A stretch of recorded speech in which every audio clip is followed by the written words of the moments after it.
بسم اللہ الرحمن الرحیم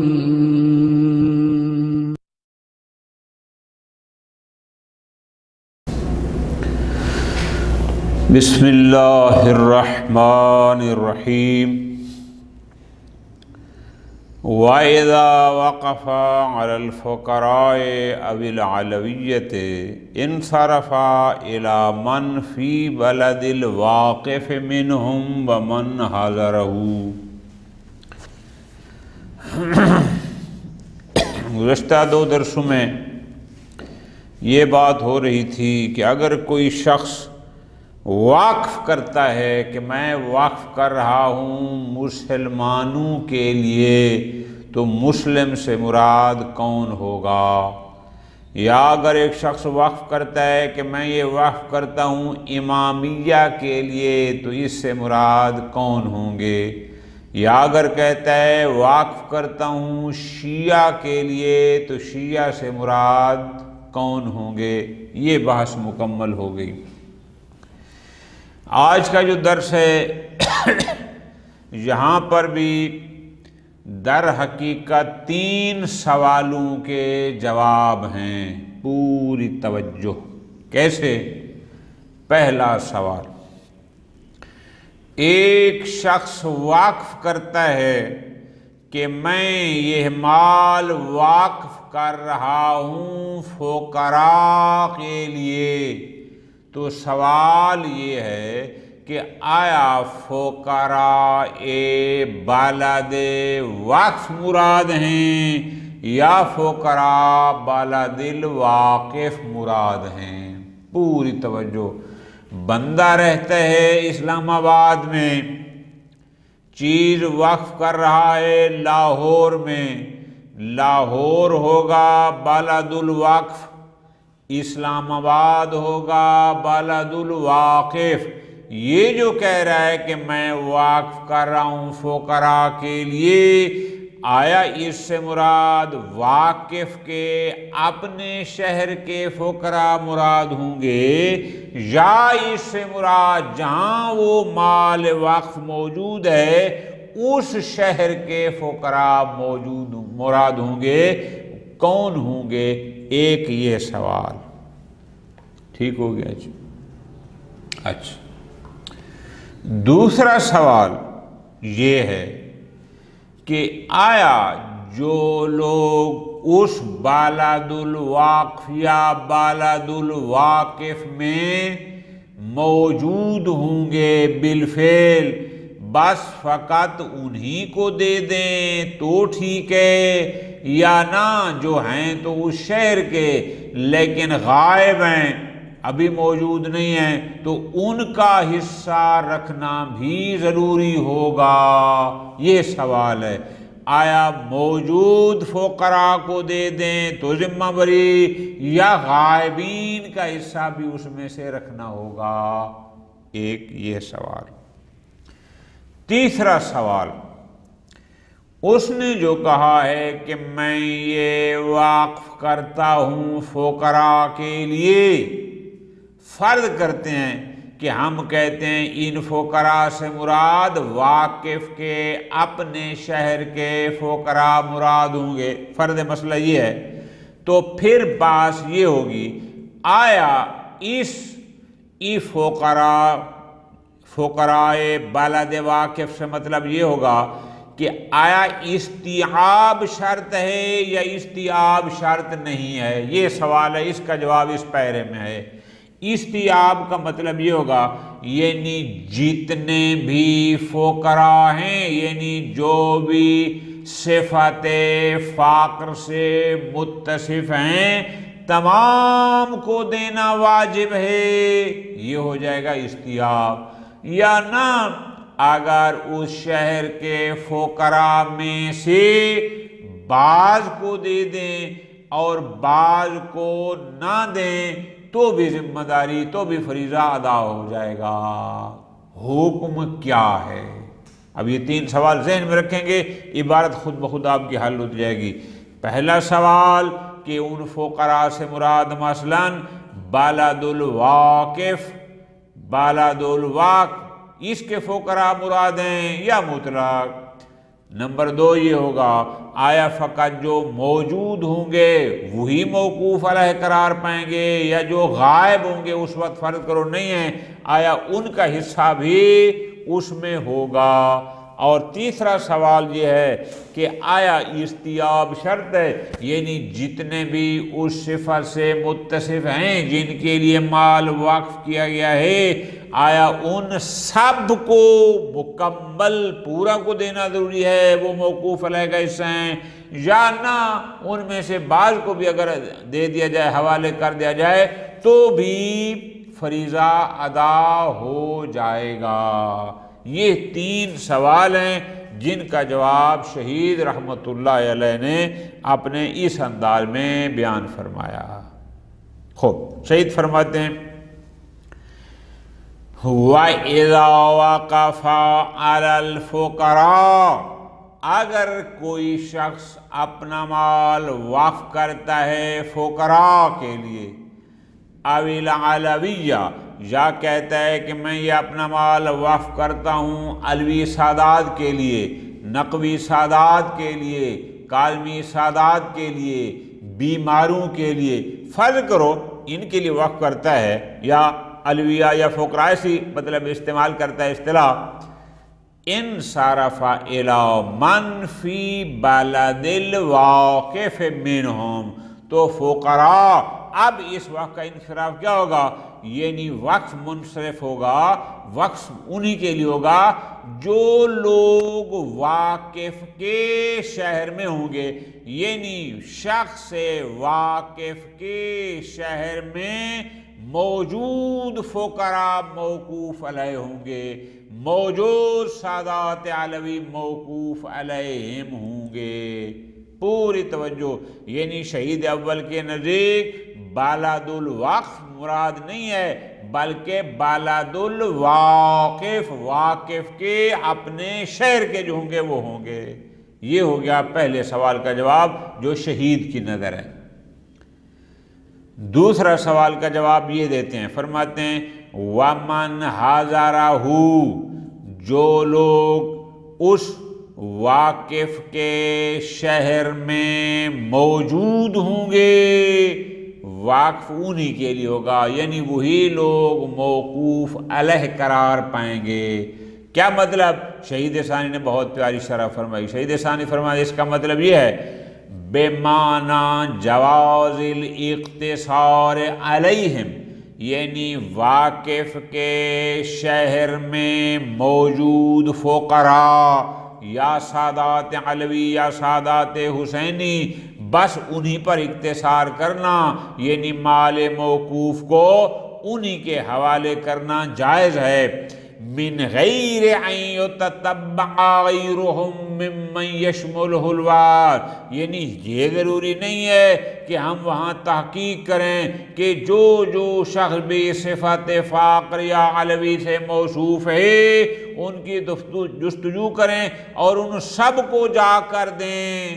یہ لازم نہیں ہے۔ ہاں فلو تتبع، اگر کوئی شخص تتبع یعنی جستجو کرتا ہے اس بلد الواقف کے باہر کے شہروں سے بھی، اگر وہ کوشش کرتا ہے تاکہ پتہ چل جائے کوئی فقیر ہے کوئی علوی ہے تو اس کو دیا جائے، جازا، یہ بھی جائز ہے۔ اب یہاں کلیئر ہو گیا، گویا شہید کی نظر میں خود اسی شہر کے فقراء کو دے دے تو بھی جائز ہے، لیکن اگر مزید تحقیق کر کے مزید کو باہر کے فقراء شامل کرنا چاہے تو حرج کوئی نہیں، لیکن واجب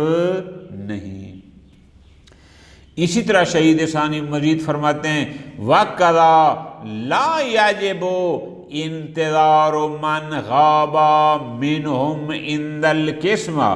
جب ہم مال موقوف کو واقف کے شہر کے فقراء یا سادات علوی یا حسینی پر تقسیم کر رہے ہیں اور تقسیم کے وقت اگر ان میں سے کچھ فقراء یا وہ علوی یا حسینی وہاں پر موجود نہیں ہیں تو واجب نہیں ہے ہم ان کا انتظار کریں، نہ جو موجود ہیں ان کو دے دیں۔ واجب نہیں کہ ہم کہیں نہیں جناب جب تک سارے اکٹھے نہیں ہوتے تب تک ہم تقسیم نہیں کرتے، نہ ایسا واجب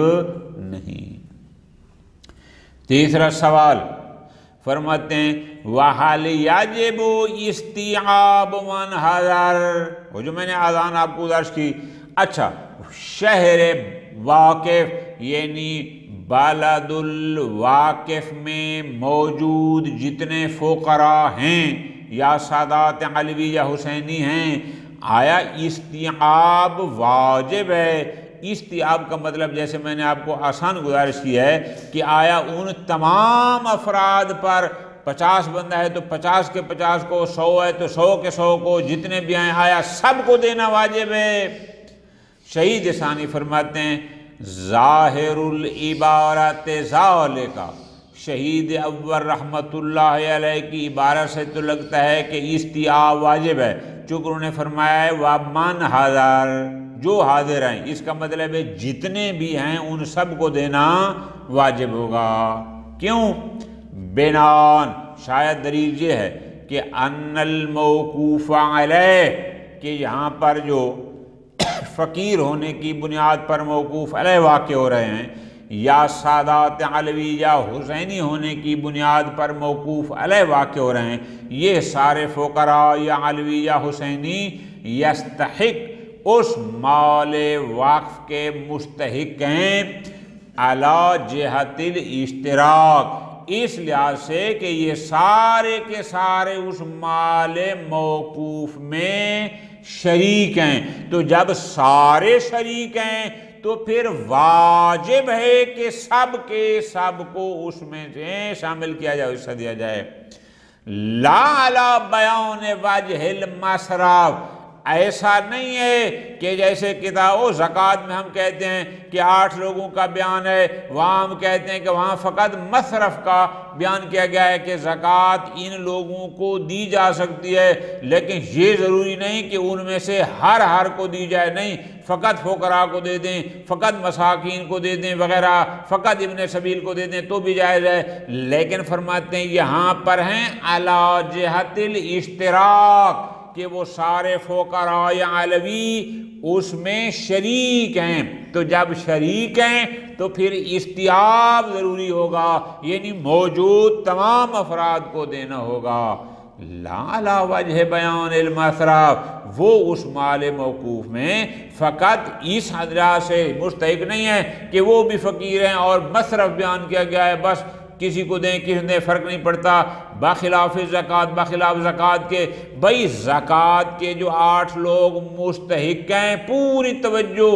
وہاں وہ 8 لوگ جن کو زکوٰۃ کا مستحق قرار دیا گیا ہے، وہ 8 مصرف بیان کیا گیا ہے۔ مصرف کا مطلب ہے ان 8 میں آپ نے دینا ہے، ان سے ہٹ کر کسی اور کو نہیں دینا، اب ان میں سے کچھ کو دیں کچھ کو نہ دیں کوئی فرق نہیں پڑتا، لیکن یہاں وقف میں یہ ہے علی الاشتراک کہ سارے فقراء اس کے حق رکھتے ہیں، شریک ہیں، جب شریک ہیں تو اس کا مطلب ہے پھر سب کو دینا لازم ہوگا۔ ٹھیک ہو گیا جی، یہ ہو گئی ایک نظر۔ وفی الروایہ، شہید ثانی فرماتے ہیں لیکن ہمارے پاس ایک روایت موجود ہے سلم علی بن محمد کی، دلیل علیہ، وہ روایت بھی استیعاب پر دلالت کرتی ہے، وہ بھی کہتے ہیں کہ اس شہر میں جتنے بھی فقراء یا علوی ہوں گے سب کو دینا ہوگا، کچھ کو دیں کچھ کو نہ دیں، یہ جائز نہیں ہے۔ ٹھیک ہو گیا، یہ بات یہاں ختم۔ فرماتے ہیں وَيُحْتَمَلُ جَوَازُ الْاِقْتِصَارِ عَلَى بَعْضٍ، لیکن ایک احتمال یہ بھی ہے کہ نہیں استیعاب واجب نہ ہو، بلکہ اس شہر کے فقراء میں سے کچھ فقراء کو دیں اور کچھ کو نہ دیں، کچھ کو موقوف علیہ یعنی ان کے حوالے کریں کچھ کے نہ کریں، ایک احتمال ہے کہ یہ بھی جائز ہو۔ کیوں؟ نَظَرًا اِلَى کون الجہت المعینہ مصرفاً،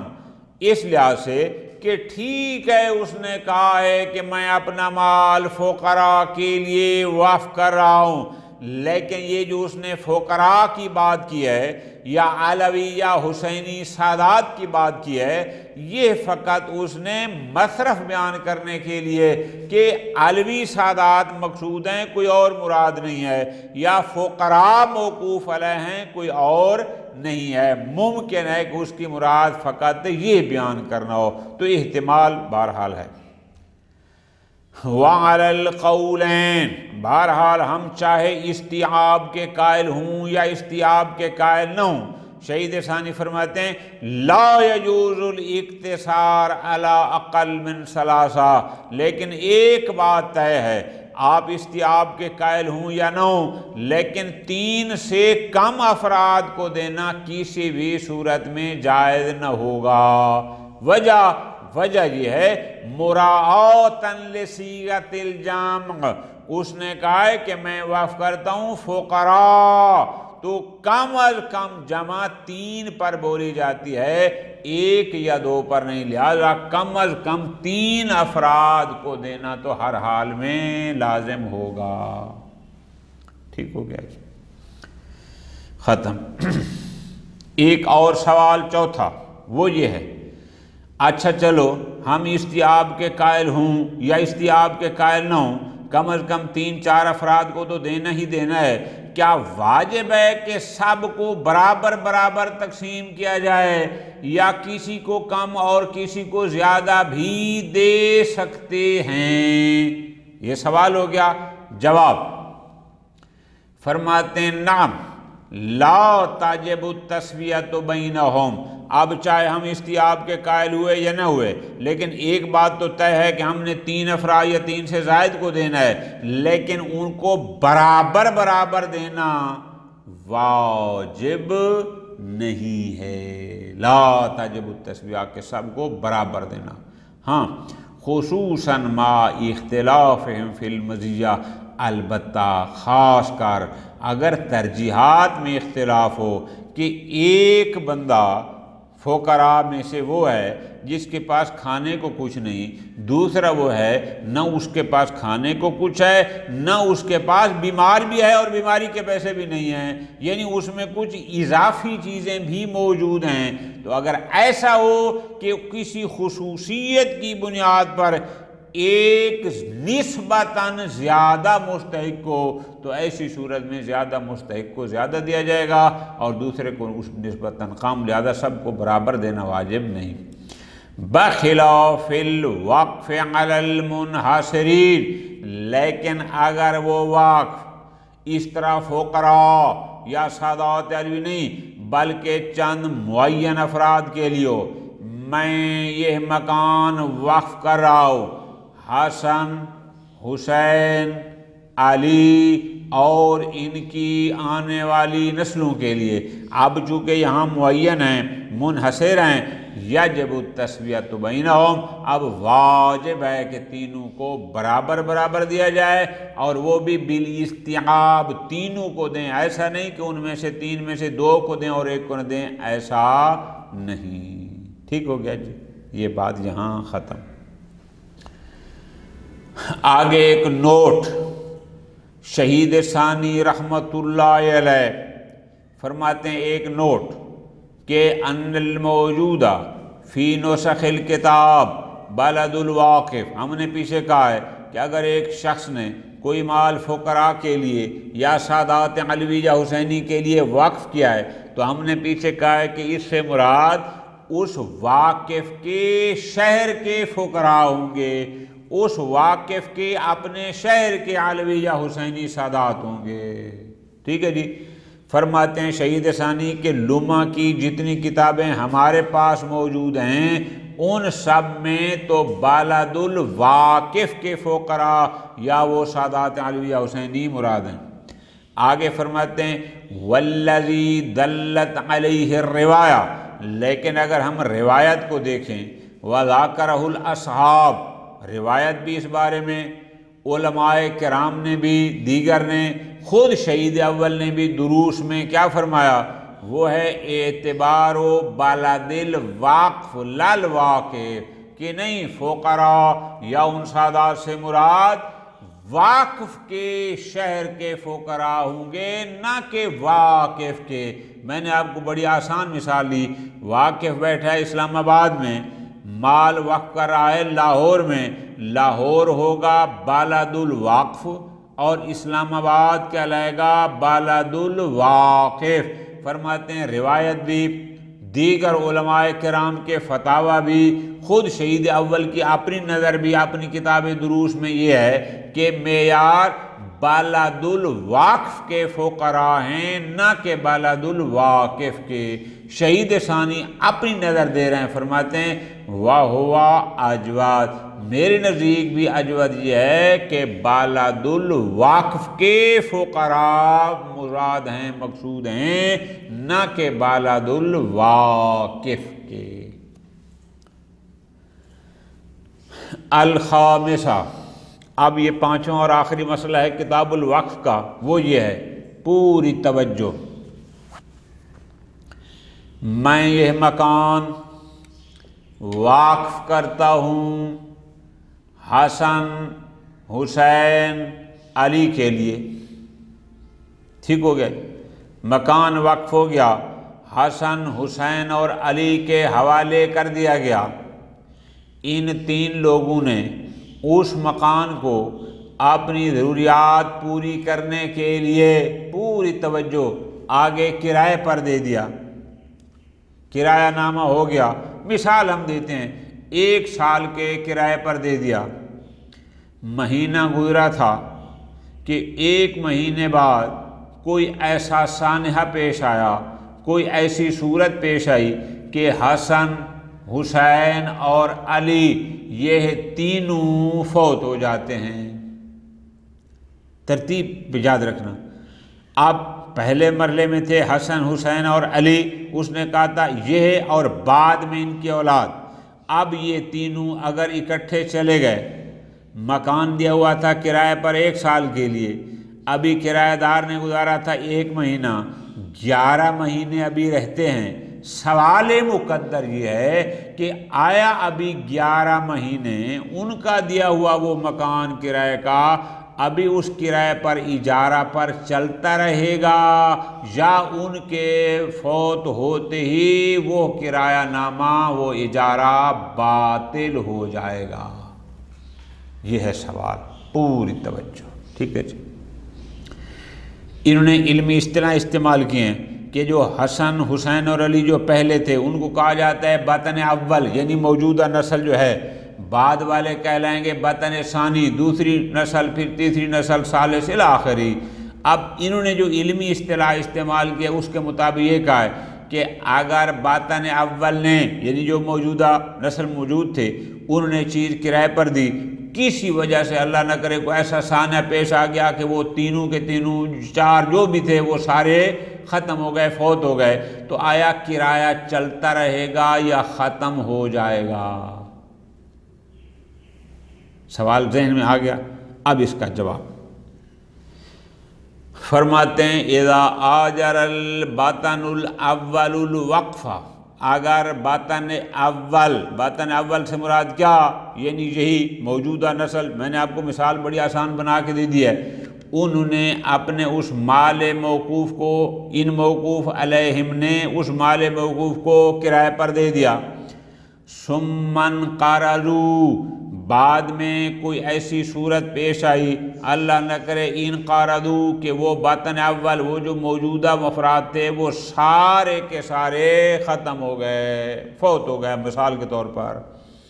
اب مکان انہوں نے دیا ہوا تھا مثال کے طور پر 1 سال کرایہ کے لیے، ابھی 1 مہینہ گزرا تھا کہ وہ اس باطن اول سارا ختم ہو گیا، 11 مہینے رہتے ہیں۔ شہید فرماتے ہیں تبینا بطلان الاجارت فی المدت الباقیہ، اور جو میں نے مثال دیا اس کے مطابق جو 11 مہینے ابھی اس کرایہ نامہ کے رہتے تھے، ان 11 مہینوں کے حوالے سے وہ اجارہ، وہ کرایہ نامہ باطل ہو جائے گا۔ وجہ یہ ہے لانتقال الحق الی غیرہم، چونکہ جب تک وہ وطن اول موجود تھے، جب تک وہ نسل موجود تھی، تب تک ان کا حق تھا، وہ خود رہتے یا کرائے پر دے۔ اب جب وہ اس دنیا میں نہیں رہے تو وہ حق دوسروں کی طرف منتقل ہو گیا، ٹھیک ہے جی۔ جب منتقل ہو گیا اب آنے والوں کی مرضی کہ وہ کرائے پر دیں یا خود رہیں، جو بھی ہے، ٹھیک۔ آگے فرماتے ہیں وَحَقُّهُمْ وَإِنْ كَانَ ثَابِتًا عِنْدَ الْإِجَارَةِ، پوری توجہ، یہ بھی سوال مقدر کا جواب۔ اگر کوئی ہمارے اوپر اشکال کرے یا سوال کرے کہ جناب جس وقت وہ چیز کرائے پر دی جا رہی تھی اس وقت وہ اس پر حق رکھتے تھے یا نہیں رکھتے تھے، آپ کا جواب ہوگا رکھتے تھے۔ تو جب ان کا حق تھا اور اپنا حق رکھتے ہوئے اس نے کرائے پر دیا سال کے لیے، تو اب یہ باطل کیوں ہو گیا؟ جواب فرماتے ہیں وَحَقُّهُمْ، اس وطن اول، اس نسل اول، اس موجودہ نسل کے جو بھی افراد تھے، ان کا حق وَإِنْ كَانَ ثَابِتًا عِنْدَ الْإِجَارَةِ، بالکل کرائے پر دیتے وقت ان کا وہ حق موجود تھا اور انہوں نے بالکل جائز طریقے سے وہ چیز کرائے پر دی، اس میں کوئی شک نہیں، لیکن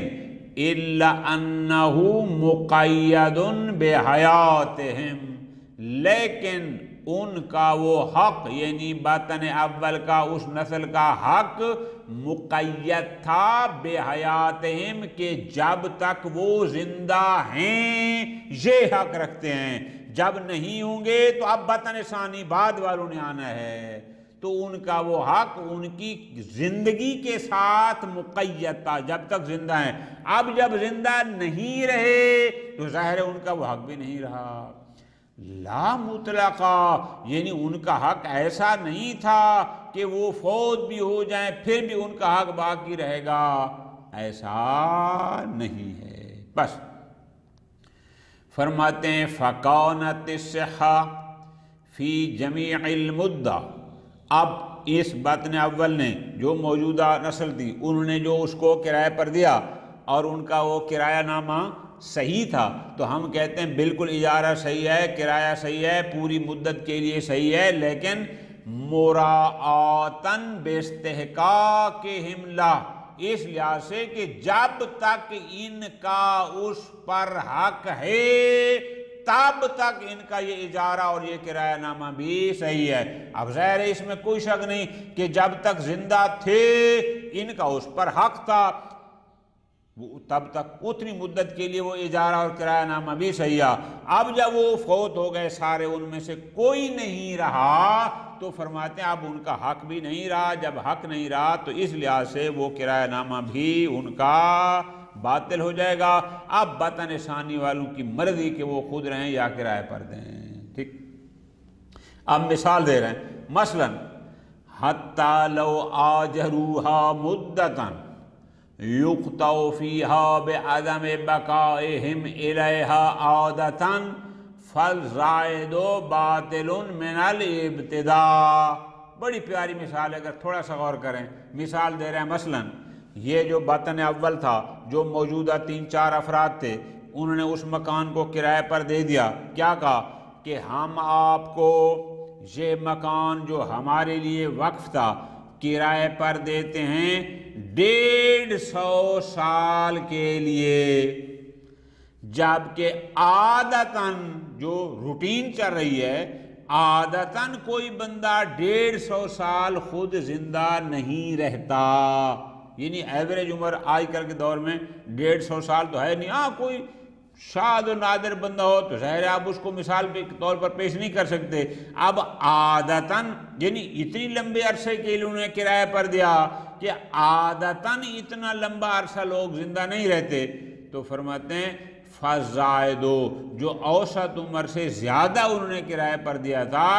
باطل من الابتداء، وہ اول روز سے ہی باطل تھا۔ کیوں؟ ہمیں پتہ ہے کہ زیادہ زیادہ ایک انسان 80-85 سال تک مثلا زیادہ جاتا ہے یا 90 تک، انہوں نے 150 سال کا دے گیا، تو جو اوپر والی مدت تھی وہ پہلے روز سے ہی وہ باطل تھی، گویا کہ وہ کرایہ نامہ صحیح نہیں تھا، اتنا صحیح تھا جتنا عادتاً لوگ زندہ رہتے ہیں۔